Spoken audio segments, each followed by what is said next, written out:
तो आज हम एक एक बहुत ही रहस्यमयी कहानी पर बात करने वाले हैं जिसका नाम है कमरा नंबर 303। इसकी शुरुआत ही एकदम क्लासिक जासूसी कहानी की तरह होती है। एक होटल का कमरा है जो अंदर से बंद है और अंदर एक लाश। हाँ, एक मशहूर बिजनेसमैन की लाश और कोई खून खराबा नहीं, कोई जबरदस्ती के निशान नहीं। तो पहली नजर में तो ये आत्महत्या का मामला लगता है। बिल्कुल, लेकिन कहानी ये साफ कर देती है कि ये आत्महत्या नहीं थी, ये कत्ल है। अच्छा, तो सवाल यही है कि एक अंदर से बंद कमरे में बिना किसी सुराग के कत्ल हुआ कैसे? चलिए इस गुत्थी को सुलझाते हैं। और पता है ये जो जानर है ना, ये अपने आप में बहुत दिलचस्प है। हाँ, ये लॉक्ड रूम मिस्ट्री वाला। एग्जैक्टली, मतलब एक ऐसा जुर्म जो लॉजिकली हो ही नहीं सकता। बाहरी दुनिया से कोई सीधा संपर्क नहीं, फिर भी कत्ल हो गया। तो जांच की दिशा कैसे तय होगी? यही तो चुनौती है। ये पारंपरिक जासूसी के तरीकों को आप कह सकती हैं एक तरह से फेल कर देता है। सही बात है। और यहाँ पुलिस के पास 3 ही मुख्य संदिग्ध हैं। कौन कौन? मृतक की पत्नी, उसका बिजनेस पार्टनर और होटल का स्टाफ। लेकिन अगर कमरा अंदर से बंद है तो इससे क्या फर्क पड़ता है? कोई अंदर आया कैसे और गया कैसे?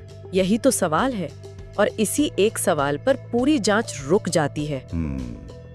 लॉक्ड रूम मिस्ट्री में यही होता है। जांच करने वाले अक्सर दरवाजों पर, खिड़कियों पर ध्यान देते हैं कि घुसने का रास्ता कहाँ है। हाँ, लेकिन इस जॉनर का मजा ही यही है कि असली सुराग वहां छुपा होता है जहां कोई देख नहीं रहा होता। बिल्कुल सामने, फिर भी नजर नहीं आता। हाँ, किसी मामूली सी चीज में। जैसे कि एक एयर कंडीशनर। ओह, ये तो कोई सोच भी नहीं सकता था।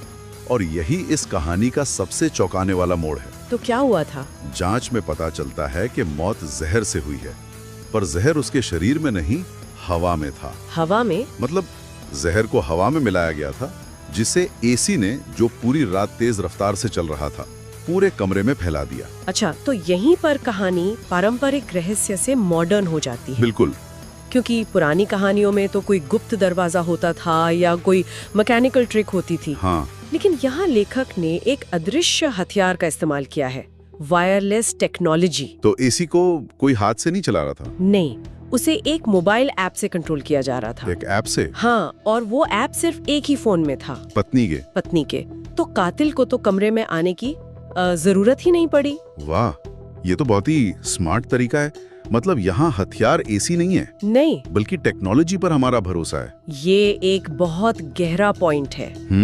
जो स्मार्ट डिवाइस पर हमारा अंधा विश्वास है, वही यहाँ असली कमजोरी बन गया। कातिल ने